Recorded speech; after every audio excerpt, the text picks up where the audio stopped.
जय हिंद दोस्तों, एक बार फिर से स्वागत है आप सभी का। ये क्वेश्चन आपके लिए इंपॉर्टेंट होंगे और साथ में मैं आपको बता दूं, अगर आप एसएससी जीडी की भी तैयारी कर रहे हैं तो भी आप एक बार क्लास को पूरा देखना, ठीक है ना दोस्त। अपने क्लास की तरफ और देखते हैं आज हमारा क्या होने वाला है, कुछ खास और कुछ नए क्वेश्चन। तो यहाँ पे पहले तो पेन सिलेक्ट कर लेते हैं अपना और चलते हैं अब क्लास में। देखो यहाँ पे दिया है आईसीसी महिला T20 विश्व कप 2024 का आयोजन कहाँ आयोजित किया जा रहा है। तो जो T20 विश्व कप 2024 है वो कहाँ आयोजित किया जा रहा है, महिला वाला, आईसीसी महिला वाला। तो यहाँ पे आप क्या बताएंगे, तो यहाँ पे याद रखना ये आपका सही जवाब ऑप्शन सी हो जाएगा, संयुक्त अरब अमीरात। तो ऑप्शन सी यहाँ पे क्या हो जाएगा, हमारा बिल्कुल दोस्त सही जवाब हो जाएगा। और चलते हैं इसके साथ अपने अगले प्रश्न की तरफ। यहाँ पे दिया है पहली पूर्ण वातानुकूलित रेलगाड़ी भारत में कब चली है। तो देखो ये रेलवे का क्वेश्चन है ना। तो ये आप विशेष रूप से ध्यान में रखना कि पहली पूर्ण वातानुकूलित रेलगाड़ी भारत में कब चली है। तो यहाँ पे आप क्या बताएंगे, तो यहाँ पे जो आपका सही जवाब है वो 1956 हो जाएगा। क्या हो जाएगा, 1956, ऑप्शन बी क्या यहाँ पे आपका सही जवाब हो जाएगा। और मैं आपको बता दूं ये हावड़ा से दिल्ली तक चली थी, ठीक है ना। इसका जो नाम था, इसे नाम दिया गया था एसी एक्सप्रेस, है ना, एसी एक्सप्रेस, क्योंकि ये पहली एसी फुल पूर्ण वातानुकूलित रेलगाड़ी थी, ठीक है ना। तो ये आप ध्यान में रखेंगे और चलते हैं इसके साथ अपने अगले प्रश्न की तरफ। देखिए यहाँ पे दिया है बल की परिभाषा आती है न्यूटन के यहाँ पे क्या बताना है, क्या होगा। ऑप्शन ए न्यूटन के गति के पहले नियम से, न्यूटन के गति के दूसरे नियम से और न्यूटन के गति के तीसरे नियम से, या इनमें से कोई नहीं। तो बल की जो परिभाषा है वो न्यूटन के किस गति के नियम से आती है, पहला, दूसरा या तीसरे में। आपका जो सही जवाब है वो हो जाएगा गति के पहले नियम से। तो मैं उम्मीद करता हूँ आपने भी इसका आंसर ऑप्शन ए ही लगाया होगा। और मैं अगर यहाँ पे आपसे ये पूछूं कि बल का मात्रक क्या है, बल का एसआई मात्रक क्या है, तो मात्रक आप क्या बताएंगे, तो कमेंट बॉक्स में बताइएगा फटाफट। अगर नहीं पता है तो आप नोट कर लेना, न्यूटन। क्या बताओगे, न्यूटन। तो ऐसे आप यहाँ से भी याद रखना, न्यूटन के गति के पहले नियम से, ठीक है ना। तो अगर एसआई मात्रक पूछा जाएगा तो आप बता देंगे बहुत ईजिली तरीके से कि न्यूटन है, ठीक है ना। चलते हैं अपने अगले प्रश्न की तरफ और मैं उम्मीद करता हूँ कि बल का मात्रक कभी नहीं भूलेंगे आप। और यहाँ पे दिया है हवाई जहाज़ में फाउंटेन पेन में स्याही बाहर निकल आती है क्योंकि वायुमंडलीय दाब में बढ़ोतरी होती है, या वायुमंडलीय दाब में कमी है, या ए और बी दोनों। तो यहाँ पे आपका जो सही जवाब है वो क्या होगा। तो कुछ दोस्तों ने इसमें वो कर दिया होगा, आंसर कर दिया होगा कि वायुमंडलीय दाब में कमी हो जाती है ना भाई। जितना प्लेन ऊपर जाएगा, आसमान की तरफ जाएगा, उतना वायुमंडलीय दाब कम होता जाता है ना। तो बता सकते हैं कि ऊंचाई बढ़ने से वायु दाब में कमी आ जाती है। तो चलते हैं फिर अपने अगले प्रश्न। यह है पुनर्गठित मौद्रिक नीति समिति के अध्यक्ष कौन है। तो पुनर्गठित मौद्रिक नीति समिति के अध्यक्ष यहाँ पे पूछा जा रहा है कि कौन होते हैं। तो आप यहाँ पे क्या बताएंगे, याद रखना भैया, यहाँ पे सही जवाब जो आपका है वो हो जाएगा आरबीआई के गवर्नर। क्या हो जाएगा, आरबीआई के गवर्नर होते हैं, ऑप्शन सी बिल्कुल सही जवाब हो जाएगा। और अभी हमारे वर्तमान में आरबीआई के गवर्नर कौन है बताइएगा यहाँ पे। तो देखो अगर पता है तो ठीक है, नहीं तो नोट कर लो, शशिकांत दास जी हैं। कौन है, शशिकांत दास जी। तो ये भी आप ध्यान में रखेंगे। और मैं उम्मीद कर रहा हूँ कि आप आज इस चीज़ को समझ रहे होंगे। आपको हर टॉपिक से क्वेश्चन मिलेंगे आज की डेट में क्लास के अंदर। आप जीके और जीएस के टोटल आपको हर टॉपिक से लगभग क्वेश्चन मिलेंगे। और यहाँ देखो दिया है शताब्दी एक्सप्रेस ट्रेन की शुरुआत कब हुई थी। तो शताब्दी एक्सप्रेस ट्रेन की शुरुआत यहाँ पे आपसे पूछी गई है, तो आप क्या बताएंगे, 10 जुलाई 1988 को हुई थी। तो 1988 याद रखना और 10 जुलाई चलो नोट कर लीजिएगा, ठीक है ना। 10 जुलाई 1988 को हुई थी। तो ये भी आप क्या रखेंगे, ध्यान में रखेंगे। चलते हैं दोस्त अपने अगले प्रश्न की तरफ। पदार्थ के प्रमाणिक सिद्धांत सर्वप्रथम किसने प्रस्तावित किया है। तो पदार्थ के प्रमाणिक सिद्धांत सर्वप्रथम किसने प्रस्तावित किया है। तो यहाँ पे आपका जो सही जवाब है, कुछ दोस्तों ने कहा भी था मुझसे कि भैया थोड़ा सा हार्ड क्वेश्चन लाया करो, है ना। तो दोस्त आज चलो हार्ड क्वेश्चन जो है वो आपको स्टार्टिंग में ही मिल जाएंगे। और 25 क्वेश्चन के बाद आप इजीली तरीके से अपना स्कोर सही कर सकते हैं। तो यहाँ पे देखो आपको इसका जो सही जवाब है वो यहाँ पे हो जाएगा जॉन डाल्टन। तो ऑप्शन बी यहाँ पे क्या हो जाएगा, और जॉन डाल्टन आपका बिल्कुल सही जवाब हो जाएगा, इसको याद रखना। और मैं आपको बता दूं कि तत्व का मौलिक गुण पता है क्या होता है, बताओ। एक प्रश्न ये भी पूछा जाता है कि तत्व का मौलिक गुण क्या होता है, तो आप क्या बताएंगे। तो यहाँ पे आपका सही जवाब जो है वो हो जाएगा परमाणु संख्या। क्या हो जाएगा, परमाणु संख्या। तो तत्व का मौलिक गुण याद रखना परमाणु संख्या होती है। तो चलते हैं दोस्त अपने अगले प्रश्न की तरफ। देखो यहाँ पे पूछा गया है किस अनुच्छेद में बच्चों के लिए निःशुल्क शिक्षा का प्रावधान है। किस अनुच्छेद में बच्चों के लिए निःशुल्क शिक्षा का प्रावधान है। तो यहाँ पे आप क्या बताएंगे, यहाँ पे जो आपका सही जवाब है। देखो यहाँ पे थोड़ा सा चीज़ें ना समझने वाली हैं। आप क्या करेंगे, थोड़ा सा समय देंगे इस क्वेश्चन पे और देखो चीज़ों को नोट कर लेना। यहाँ पे सही जवाब तो आपका अनुच्छेद 45 हो जाएगा। लेकिन आप में से कुछ दोस्त ऐसे भी होंगे जो मुझसे कहेंगे कि यहाँ पे आप आंसर गलत बता रहे हैं। तो भैया आप बता रहे होंगे आर्टिकल 21A है ना, 21A। तो 21 का, तो इसके तहत पता है आपको शिक्षा का अधिकार एवं मौलिक अधिकार बन गया था। जो शिक्षा का अधिकार था वो मौलिक अधिकार बन गया था। तो आप याद रखना भैया 20A में जो शिक्षा का अधिकार है वो आपका मौलिक अधिकार है। तो ये भी आप ध्यान में रखेंगे। और आपको मैं यहाँ पे बता दूँ, यहाँ पे जो 14 वर्ष तक के बच्चे होते हैं ना, उन्हें मुफ्त एवं अनिवार्य शिक्षा का प्रावधान होता है ना। तो ये भी आप ध्यान में रखना। और मैं यहाँ पे आपको बता दूँ जो 51 का दिया हुआ है अनुच्छेद, इसमें क्या है, इसमें आपके जो मूल कर्तव्य हैं वो जोड़े गए हैं, है ना। जो मूल कर्तव्य हैं वो आपके 21 का में जोड़े गए हैं, ये भी याद रखना। और देखो आर्टिकल जो 54 है, 54 है, 54 में क्या है, तो इसमें याद रखना, इसमें राष्ट्रपति जी का निर्वाचन आ जाता है ना। तो ये भी आप ध्यान में रखेंगे। और यहाँ पे आप ध्यान रखना आपका प्रश्न का जवाब अनुच्छेद 45 हो जाएगा। और चलते हैं इसके साथ अपने अगले प्रश्न की तरफ। देखो यहाँ पे दिया है संविधान का भाग 18 किससे संबंध है। संविधान का भाग 18, तो भाग 18 जो है ये किससे संबंधित है। तो ये आपको देखो पता होना चाहिए। यहाँ पे जो आपका सही जवाब है वो हो जाएगा ऑप्शन बी, जो कि मैं उम्मीद करता हूँ आपने सही लगाया होगा, आपात स्थितियों में। ठीक है ना, आपात स्थितियाँ जो हैं वो भाग 18 में दिया गया है। अगर यहाँ पे आर्टिकल की बात करें, जो आपात स्थितियाँ हैं वो अगर आर्टिकल की बात करें तो आप यहाँ पे क्या बताएंगे।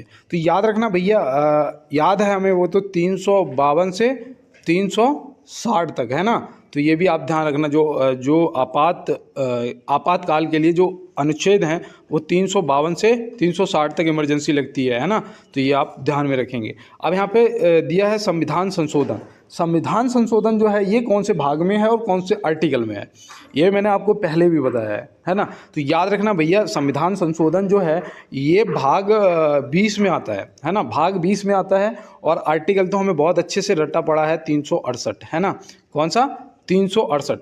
और केंद्र शासित प्रदेशों का जो प्रशासन है ये कौन से भाग में आता है, ये आपको पता है। तो याद रखना केंद्र शासित प्रदेशों का जो प्रशासन है ये संविधान के भाग 8 में आता है। हाँ ठीक है, कौन से, संविधान के भाग 8 में आता है। तो ये भी आप ध्यान रखेंगे। तो चलते हैं दोस्त अपने अगले प्रश्न की तरफ। और देखो अभी तक भारत में कितनी बार इमरजेंसी लग चुकी है, आपातकाल लग चुका है, तो वो भी याद रखना भैया, अभी तक 3 बार लगा है ना।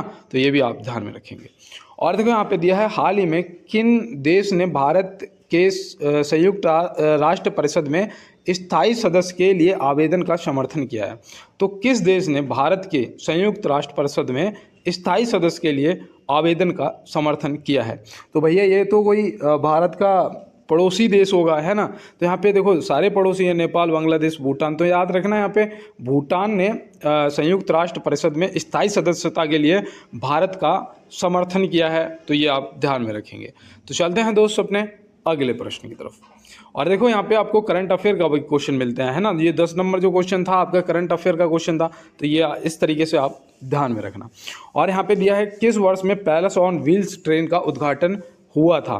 तो किस वर्ष में पैलेस ऑन व्हील्स ट्रेन का जो है उद्घाटन हुआ था। तो यहाँ पे आप क्या बताएंगे। तो यहाँ पे जो सही जवाब है वो आप याद रखना 1982 हो जाएगा। क्या हो जाएगा, ऑप्शन बी जो यहाँ पे दे रखा है 1982 आपका सही जवाब हो जाएगा। और ये ट्रेन का उद्घाटन पता क्यों हुआ था कि भैया राजस्थान में जो पर्यटक होते हैं ना, पर्यटक घूमने वाले, उनको उनको बढ़ावा देने के लिए इस ट्रेन को चलाया गया था 1982 में। तो ये भी आप ध्यान में रखेंगे। तो चलते हैं दोस्त इसके साथ अपने अगले प्रश्न की तरफ। भारतीय जीवन बीमा निगम की स्थापना किस वर्ष की गई थी? भारतीय जीवन बीमा निगम की स्थापना जो है वो किस वर्ष की गई थी, यहाँ पे ये पूछा जा रहा है। तो यहाँ पे जो आपका सही जवाब है वो याद रखना भैया, 1 सितंबर 1956 में की गई थी। कब? 1 सितंबर 1956 में की गई थी। तो ये भी आप विशेष रूप से ध्यान रखना। और देखो इससे ये 1818 में एक वो चली थी, उसका नाम था ओरिएंटल जीवन कंपनी, है ना, ओरिएंटल जीवन कंपनी। और मैं आपको यहाँ पे बता दूँ ये भारत की पहली थी, ये भारत की पहली कंपनी थी। तो ये भी आप ध्यान में रखेंगे, ठीक है ना। और ये कहाँ पर स्थापित हुई थी? ओरिएंट जीवन कंपनी। तो ओरिएंट जो थी ये भी आप याद रखना, इसकी स्थापना कोलकाता में हुई थी दोस्त। कहाँ हुई थी? कोलकाता में। भारत की पहली थी, कोलकाता में स्थापित हुई थी 1818 में। तो ये भी आप ध्यान रखना। और भारतीय जीवन बीमा निगम जो है वो 1 सितंबर 1956, ऑप्शन सी सही जवाब हो जाएगा। तो मैं उम्मीद करता हूँ इस क्वेश्चन को आप याद रखेंगे। और देखो ये इंपॉर्टेंट था, ठीक है ना। और देखो यहाँ पे दिया है कि चुंबकीय फ्लक्स की यूनिट क्या है? चुंबकीय फ्लक्स की जो यूनिट है वो क्या है? तो यहाँ पे आप क्या बताएंगे? उत्तरी दक्षिणी, न्यूटन या वेबर? तो कुछ दोस्तों मेरे उत्तरी दक्षिणी के साथ में जा रहे हैं। अब यहाँ पे क्या है आपका सही जवाब हो रहा है? नहीं भाई, यहाँ पे वेबर हो जाएगा। ऑप्शन सी क्या आपका बिल्कुल राइट आंसर। तो वेबर को आप क्या करेंगे? ध्यान में रखेंगे। और चलते हैं इसके साथ अपने अगले प्रश्न पे। और देखो यहाँ पे दिया है कि बुद्ध के जीवन से संबंधित नाटक यशोधरा के लेखक कौन है? तो भैया देखो बुद्ध के जीवन से संबंधित नाटक यशोधरा, तो यशोधरा को आप जरूर याद रखना। ये आपसे हो सकता है कि पेपर के अंदर पूछ लिया जाए, क्योंकि देखो बौद्ध धर्म और जैन धर्म से क्वेश्चन पूछा जरूर जाएगा आपसे, इस चीज़ को दिमाग में डाल लेना। अब यहाँ पे आ जाते हैं कि ये नाटक जो यशोधरा है इसके जो लेखक हैं वो कौन है? तो यहाँ पे सही जवाब आपका मैथिली शरण गुप्त हो जाएगा। क्या हो जाएगा? मैथिली शरण गुप्त आपका सही जवाब हो जाएगा।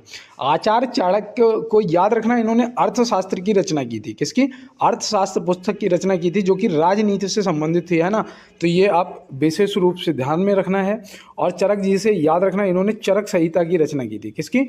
चरक संहिता की। तो ये भी आप ध्यान में रखेंगे। तो चलते हैं इसके साथ अपने अगले प्रश्न की तरफ। और देखो यहाँ पे दिया है दक्षिण अफ्रीका की मुद्रा का नाम क्या है? दक्षिण अफ्रीका की मुद्रा का नाम क्या है? तो यहाँ पे आपको बताना है दक्षिण अफ्रीका की मुद्रा। तो याद रखना यहाँ पे आपका यूरो या रूबल या रैंड। तो यहाँ पे आपका जो सही जवाब है ना दोस्त वो हो जाएगा रैंड। क्या हो जाएगा? रैंड। ऑप्शन सी जो है बिल्कुल राइट जवाब हो जाएगा। और जो रूबल है ना ये रूस की मुद्रा का नाम है। किसका? रूस की। देखो यहाँ पे रू इसके भी आगे इसके भी आगे, तो ऐसे आप ध्यान में रखेंगे, ठीक है ना। यूरो जो है ये तो मैंने आपको बताया था, यूरोपीय संघ की मुद्रा आधिकारिक मुद्रा है ना, जो यूरो है। और इसका मैंने ये भी बताया था कि एक मिनट ये भी बताया था कि 27 देश हैं इस संघ में। यूरो जो यूरोपीय संघ में 27 देश हैं, ये भी आप ध्यान में रखेंगे। तो चलते हैं इसके साथ अपने अगले प्रश्न पे। कौन सा देश दुनिया में कुष्ठ रोग को समाप्त करने वाला पहला देश बन गया है? कौन सा देश दुनिया में कुष्ठ रोग को समाप्त करने वाला पहला देश बन गया है? तो यहाँ पे याद रखना कि आपका सही जवाब जॉर्डन हो जाएगा। भैया ये जो जॉर्डन है ये बिल्कुल कुष्ठ रोग को बिल्कुल पूर्ण रूप से अपने देश में समाप्त कर चुका है। तो ये भी आप ध्यान में रखेंगे। चलते हैं अपने अगले प्रश्न पे। देखो ये 17वां क्वेश्चन है और यहाँ पे पूछा गया है किस सिख गुरु ने आदि ग्रंथ का संकलन किया था? भैया देखो ये आपको पता होना चाहिए, है ना। और 17वां क्वेश्चन है। मैं 1 मिनट के लिए रुकूंगा क्योंकि मुझे याद है मैंने जो सेकंड लास्ट क्लास थी अभी जो इससे पहले करी थी अपलोड, उसमें मैंने बोला नहीं था, ठीक है। लेकिन ना मैंने ये नहीं कहा था कि लाइक शेयर सब्सक्राइब करना, किसी ने भाई इतना ज़्यादा सपोर्ट नहीं किया। यहाँ दिया है कि सिख गुरु ने आदि ग्रंथ का संकलन किया था। तो यहाँ पे जो हमारा बिल्कुल सही जवाब है वो हो जाएगा ऑप्शन सी श्री गुरु अर्जन देव जी, है ना। तो यहाँ पे याद रखना श्री गुरु अर्जन देव जी जो हैं, ऑप्शन सी आपका यहाँ पे बिल्कुल सही जवाब दोस्त हो जाएगा। और देखो यहाँ पे याद रखना इनसे ये पहले तो सिख धर्म के 5वें गुरु थे, ठीक है ना। सिख धर्म के 5वें गुरु थे। पहली चीज़ तो आपको ये ध्यान में रखना है। और मैं बता दूं कि अगर आपसे ये भी पूछा जाएगा कि स्वर्ण मंदिर का निर्माण किसने कराया था, कौन सा स्वर्ण मंदिर, जो कि अमृतसर में स्थापित है, ठीक है ना। देख लो आराम से, सुन लो चीज़ों को, क्योंकि ये आपके काम आएंगी। तो अमृतसर में जो स्वर्ण मंदिर है उसका निर्माण भी गुरु अर्जुन देव जी ने ही कराया था, तो ये भी आप याद रखेंगे। और दूसरा आपको मैं बता दूं कि अमृतसर नगर की स्थापना किसने की थी, ये भी आपसे पूछा जा सकता है ना, अमृतसर नगर की। तो याद रखना, गुरु रामदास जी ने अमृतसर नगर की स्थापना की थी, ठीक है ना। तो ये भी आप याद रखना। श्री गुरु गोविंद सिंह जी से याद रखना, इनसे देखो, इनसे तो क्वेश्चन आपसे पूछे जाते हैं। तो याद रखना, इन्होंने खालसा पंथ की स्थापना की थी। किसकी? खालसा पंथ की स्थापना की थी। तो ये भी आप ध्यान रखेंगे। और सभी गुरुओं के चरणों में मेरा सत सत कोटि कोटि नमन है। और चलते हैं अपने प्रश्न पे। और देखो यहाँ दिया है, काम करने के अधिकार को राज्य के नीति निर्देशक तत्व में किस अनुच्छेद के अंतर्गत रखा गया है। अब यहाँ पे देखो, इस प्रश्न को सीधा भी पूछ लेता हूँ, कई बार मैंने पूछा है और आज थोड़ा सा घुमा के पूछा है, ऐसे ही पेपरों में हमसे भी पूछा जाता है ना। तो यहाँ पे याद रखना, आपका सही हो जाएगा अनुच्छेद 41। क्या हो जाएगा? अनुच्छेद 41। अनुच्छेद 25 आपका धर्म से संबंधित है ना, 25 से 28 तक, जो कि धर्म से संबंधित है। और अनुच्छेद 32 में आपके संवैधानिक उपचारों का अधिकार दिया गया है, तो ये भी आप ध्यान में रखेंगे। तो चलते हैं दोस्त अपने अगले प्रश्न पे। यहाँ पे दिया है, श्रीरंगपट्टनम किस नदी के किनारे स्थित है। श्रीरंगपट्टनम जो है वो किस नदी के किनारे स्थित है। तो आप यहाँ पे क्या बताएंगे? यहाँ पे देखो, आपका जो, मैं आपको बता दूं पहले तो, आज आपके जो प्रश्न है वो आरआरबी, ठीक है ना, आरआरबी, और मैं यहाँ पे आपको बता दूं ग्रुप डी से, ठीक है ना। और इसमें आपके आरपीएफ के भी क्वेश्चन हैं, प्रीवियस क्वेश्चन, ठीक है ना। तो इसलिए आज आपको क्लास बहुत ही आराम से देखना है और पीडीएफ भी लेना है, जिसके लिए आपको टेलीग्राम ज्वाइन कर लेना है, ठीक है ना दोस्त। और अगर हो सके तो थोड़ा सा भैया की सपोर्ट कर देना और क्लास को शेयर कर देना। तो यहाँ पे आपसे रंगपट्टनम पूछा गया ना, बिना सोचे समझे याद रखो, सीधा कावेरी नदी। कौन सी?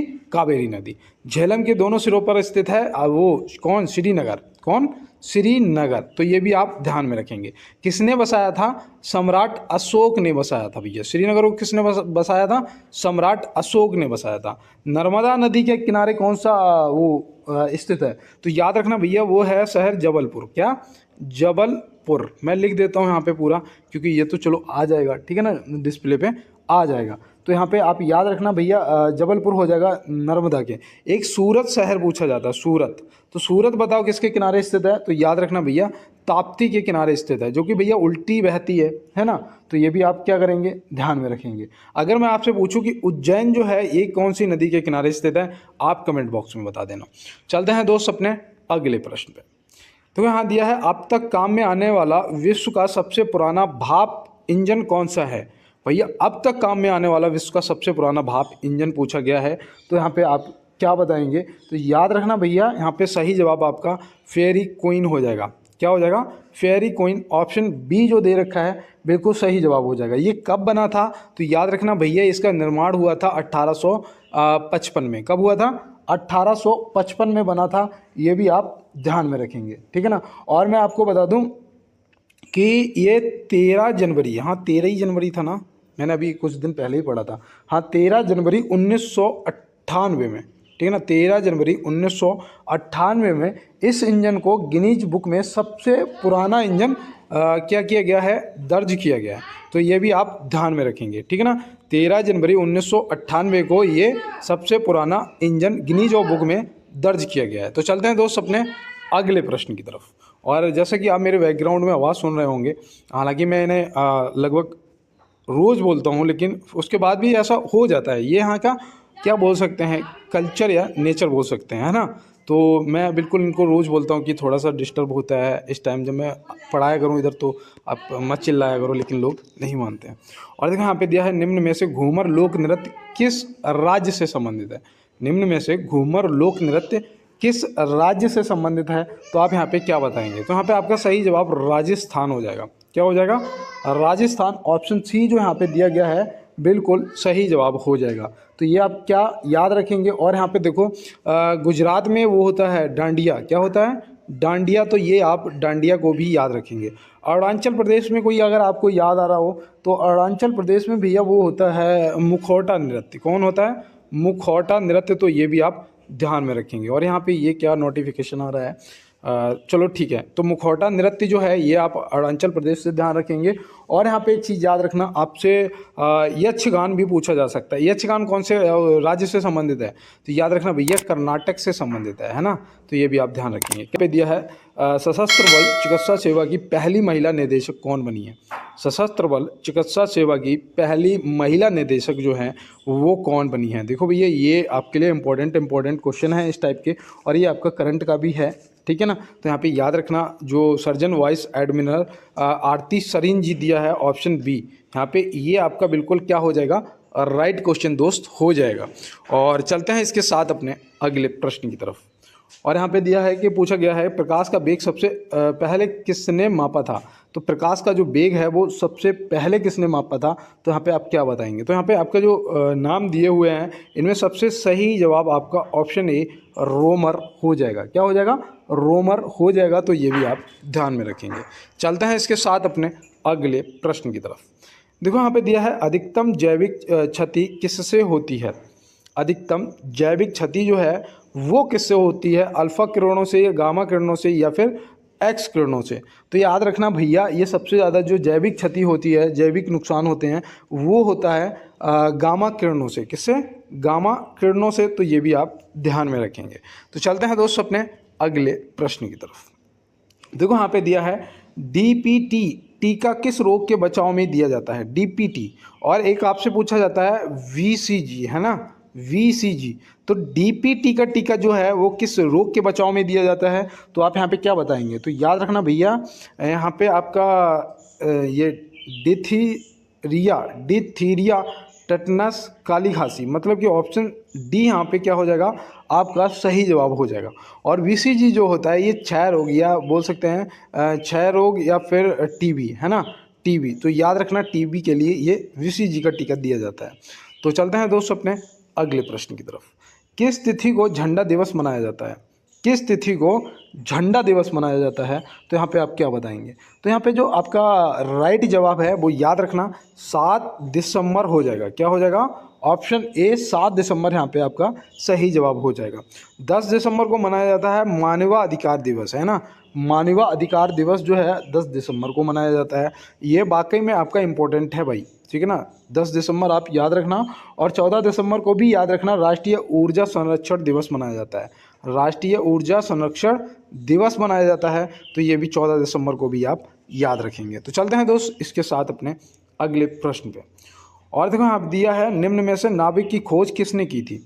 निम्न में से नाभिक की जो खोज है वो किसने करी थी? और यहाँ पे आपको ये भी बताना है, क्योंकि ये प्रश्न मैं आपको पहले भी बता चुका हूँ एक बार। तो यहाँ पे आपको ये भी बताना है कि कब करी थी। तो यहाँ पे आपका सही जवाब जो है वो तो हो जाएगा रदरफोर्ड। रदरफोर्ड ने नाभिक की खोज करी थी। कब करी थी वो भी याद रखना भैया 1911 में, ठीक है ना। कब करी थी? 1911 में। चैडविक ने किसकी खोज करी थी? बताओ, चैडविक ने। तो याद रखना चैडविक ने भैया न्यूट्रॉन की खोज करी थी। किसकी? न्यूट्रॉन की खोज करी थी। अब ये भी आप याद रखना कि इन्होंने न्यूट्रॉन की जो खोज है वो कब करी थी? तो वो करी थी 1932 में। कब करी थी दोस्त?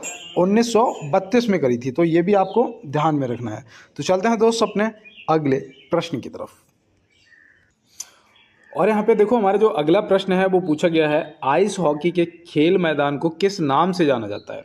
तो आइस हॉकी के खेल के मैदान को मैं आपको रोज एक खेल का मैदान बताता हूँ, शायद इसीलिए कि आपसे पूछा जा सकता है। तो याद रखना भैया रिंग बोलते हैं। क्या बोलते हैं? रिंग बोलते हैं। कोर्ट मैंने आपको बताया ही था उस दिन, है ना, कोर्ट। और याद रखना कोर्ट जो खो खो है ना हमारा, खो खो भी कोर्ट पे ही होता है, ठीक है ना। इसका मैंने परिमाप भी आपको बताया था।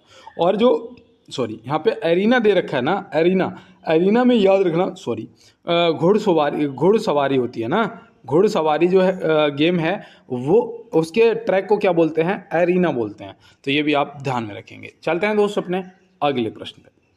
यहाँ पे दिया है अक्टूबर 2024 में कैबिनेट द्वारा किन भाषाओं को शास्त्रीय भाषा का दर्जा दिया गया है? तो भैया देखो ये आपका मुझे लगता है कि आपको पता होना चाहिए, है ना, क्योंकि आपके लिए इम्पोर्टेंट है। तो याद रखना भैया यहाँ पे मराठी, पाली और प्राकृत, ठीक है ना। मराठी, पाली, प्राकृत और आपकी वो असमिया, और असमिया के साथ में वो एक और थी बंगाली, ठीक है ना, असमिया और बंगाली। तो इन भाषाओं को यहाँ पे ऑप्शन डी जो है वो गलत है, यहाँ पे होना चाहिए था ये सभी, है ना, ये सभी ऑप्शन सही हैं।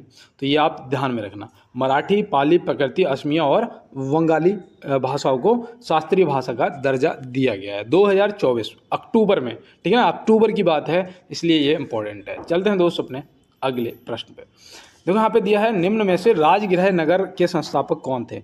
निम्न में से राजगृह नगर के संस्थापक कौन थे। मैंने आपको पाटलिपुत्र का बताया होगा, श्रीनगर का बताया था, लेकिन यहाँ पे सही जवाब आपका बिंबिसार हो जाएगा, ये आप ध्यान रखेंगे। राजगृह नगर की जो स्थापना है वो बिंबिसार ने की है, ये आप ध्यान में रखेंगे। और साथ में याद रखना भैया, उदयन ने किसकी करी है, अभी मैंने आपको बताया था पाटलिपुत्र, है ना, क्या बताया था, पाटलिपुत्र। अशोक का भी मैं आपको बता ही चुका हूँ, श्रीनगर, है ना, श्रीनगर। कौन सी नदी के किनारे स्थित है श्रीनगर, कमेंट बॉक्स में बताओ। अब यहाँ से पता चल जाएगा, अगर आपने नोट किया होगा तो आपने तुरंत बता दोगे कि भैया आपने झेलम बताया था।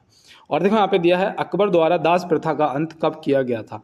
अकबर द्वारा दास प्रथा का जो अंत है वो कब किया गया था। तो यहाँ पे आप क्या बताएंगे, देखो दास प्रथा का जो अंत है वो कब किया गया था, तो सही जवाब आपका हो जाएगा 1562 में। कब किया गया था दोस्त, 1562 में, हाँ सही है।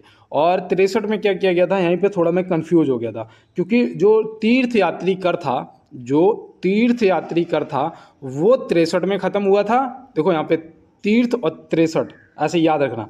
तो तीर्थयात्री कर 1563 में समाप्त किया था अकबर ने, और जो 62 में था वो दास प्रथा का अंत किया था।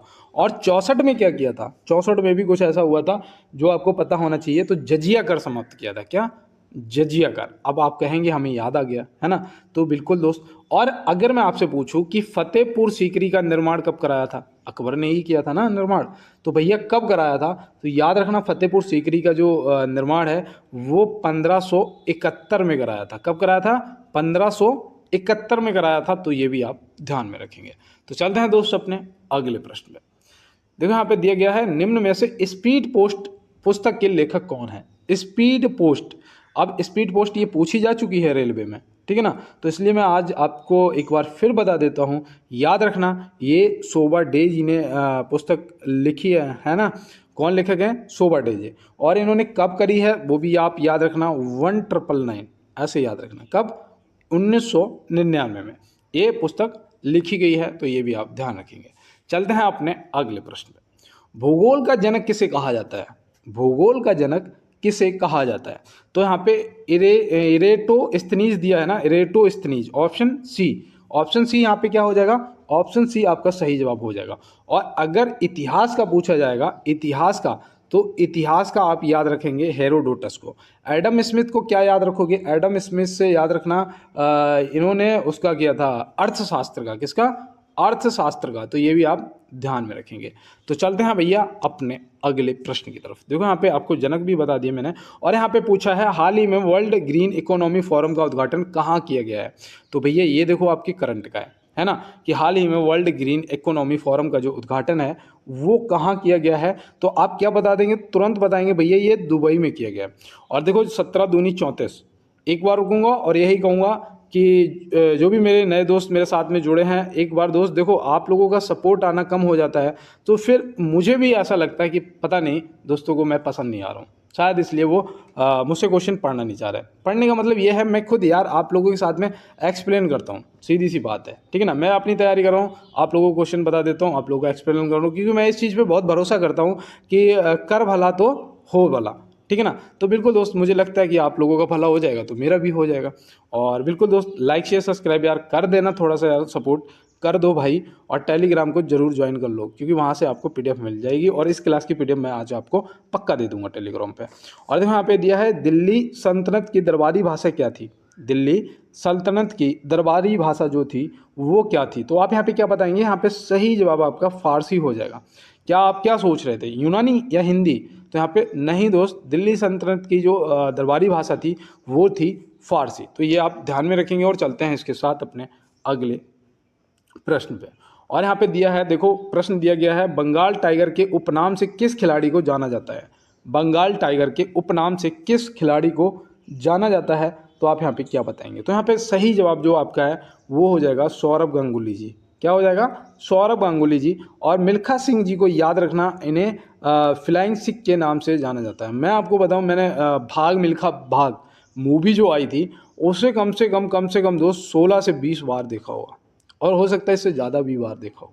और हर बार मैं उस मूवी को देख के इतना मोटिवेट हो जाता था कि मेरी ज़िंदगी में ना एक चीज़ क्या कहते हैं क्रिएट हो गई है कि मैं कभी भी ना किसी भी सिचुएशन में हार नहीं मानने वाला, किसी भी सिचुएशन में।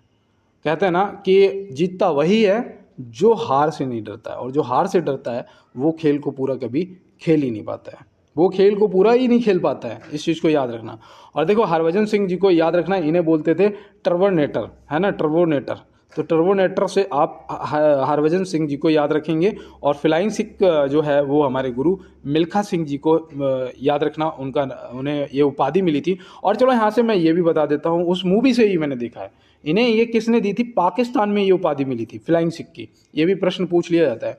और इन्हें जो वहाँ का वो था जनरल था आयूब खान, है ना, आयूब खान, उसने कहा था कि मिल्खा सिंह जी मैंने आपको जीवन में जैसा आप दौड़े ऐसा व्यक्ति दौड़ता हुआ देखा ही नहीं है, आप दौड़े नहीं उड़े हो, इसलिए ये पाकिस्तान आपको ये खिताब देता है फ्लाइंग सिख का। तो ये आप ध्यान में रखेंगे। तो वाकई में दोस्त मेहनत उस लेवल पे ले जानी है ना, यहाँ से मैंने एक चीज़ और सीखी, मेहनत उस लेवल पे ले जानी है जहाँ हमारा सामने वाला हमारा प्रतिद्वंदी भी क्या बोले हमसे कि वाह यार मज़ा आ गया, है ना, तो उस लेवल पे जाना है।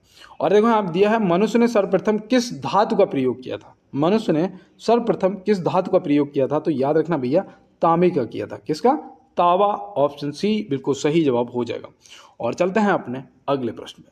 महाराणा प्रताप जी का जन्म किस किला में हुआ था? महाराणा प्रताप जी का जन्म किस किला में हुआ था, तो आप क्या बताएंगे? याद रखना इनका जो जन्म है वो कुल्लभगढ़ में हुआ था, है ना, कुल्लभगढ़। तो ये आप ऑप्शन सी जो यहाँ पे दिया गया है कुल्लभगढ़ का किला बिल्कुल सही जवाब हो जाएगा। और हमारे महाराणा प्रताप जी का जो जन्म दिवस है वो है 9 मई 1540 में, है ना।